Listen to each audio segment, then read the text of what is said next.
Hello students, आप सभी का हमारे इस यूट्यूब चैनल में स्वागत है।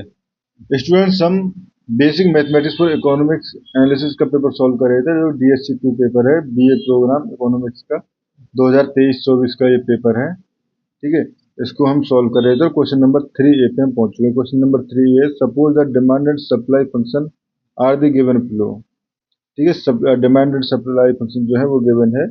Find the equilibrium price and quantity and show it graphically. ठीक है, तो इक्विलिब्रियम प्राइस एंड क्वांटिटी हमें निकालनी है। ठीक है, और उसको ग्राफिकली शो करना है। ठीक है स्टूडेंट्स, तो इस क्वेश्चन को सॉल्व करते हैं। ठीक है, तो बेसिकली अगर हम बात करें इक्विलिब्रियम पॉइंट की, ठीक है, तो इक्विलिब्रियम पॉइंट क्या होता है? जहाँ पे Q D equal to Q S, ठीक है, जहाँ पे डिमांड एंड सप्लाई दोनों इक्वल हो, वो हमारे पास इक्विलिब्रियम कंडीशन होती है। तो बेसिकली क्यू डी के लिए हमारे पास गिवन क्या था? Q D equal to demand जो है थी वो 86 माइनस 0.8 पी। ठीक है, एंड सप्लाई जो थी वो थी -10 प्लस 0.2 पी। ठीक है, तो at equilibrium equilibrium Q D equal to Q S. ठीक है, तो Q D equal to Q S यानी कि 86 minus 0.8 P equal to -10 plus 0.2 P. ठीक है, तो ये इधर जाएगा तो ये हो जाएगा हमारे पास 1 पी, और इधर ये इधर आएगा तो 96। तो इसलिए 96 इक्वल टू पी, यानी पी इक्वल टू हमारे पास 96 आ गया, यानी ये इक्विलिब्रियम प्राइस है। ठीक है स्टूडेंट्स, तो इक्विलिब्रियम प्राइस हो चुकी है। अब हमारे पास इक्विलिब्रियम डिमांड अगर देखें, तो इक्विलिब्रियम क्वांटिटी अगर देखें, basically Q D equal to Q S इसी पॉइंट पे होता है। तो आप किसी फंक्शन में वैल्यू पुट कर दो।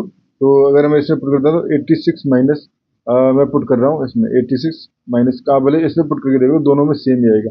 86 माइनस 0.8 पी माइनस 0.8 इंटू 96, तो ये आ जाएगा आपका इसमें 9.2। ठीक है, तो Q D equal to Q S equal to 9.2। ठीक है, तो ये हमारे पास इक्विलिब्रियम डिमांड और क्वांटिटी हो चुकी है। ठीक है, तो प्राइस और हमारे पास क्वांटिटी निकल चुकी है। अब अगर मैं इसका एक ग्राफ पुट करना चाहूँ, तो देखो ग्राफ इसका इस तरह से पुट किया जा सकता है। ये हो गया हमारे पास। ठीक है, यहाँ पे प्राइस है और यहाँ पे क्वांटिटी। ठीक है, ये क्वांटिटी है। ठीक है स्टूडेंट्स, अब हमारे पास, ठीक है, तो पहले हम बना लेते हैं अपना कर्व, जो बेसिकली अगर हम सप्लाई के लिए कर्व बनाना चाहें तो सप्लाई कर्व। ठीक है, सप्लाई के लिए क्या है? क्यू एस इक्वल टू क्या था? क्यू एस इक्वल टू था हमारे पास -10 प्लस 0.2 पी। ठीक है, -10 प्लस 0.2 पी। तो अगर मैं देखो पी इक्वल टू जीरो लूंगा तो -10 रहेगा। पी इक्वल टू जीरो पे ये रहेगा हमारे पास -10। ठीक है, तो पी इक्वल टू बेसिकली यहाँ पे suppose P equal to zero है। ठीक है, क्यू इक्वल टू यहाँ रहेगा -10। ये आपका नियर अबाउट कहाँ जाएगा?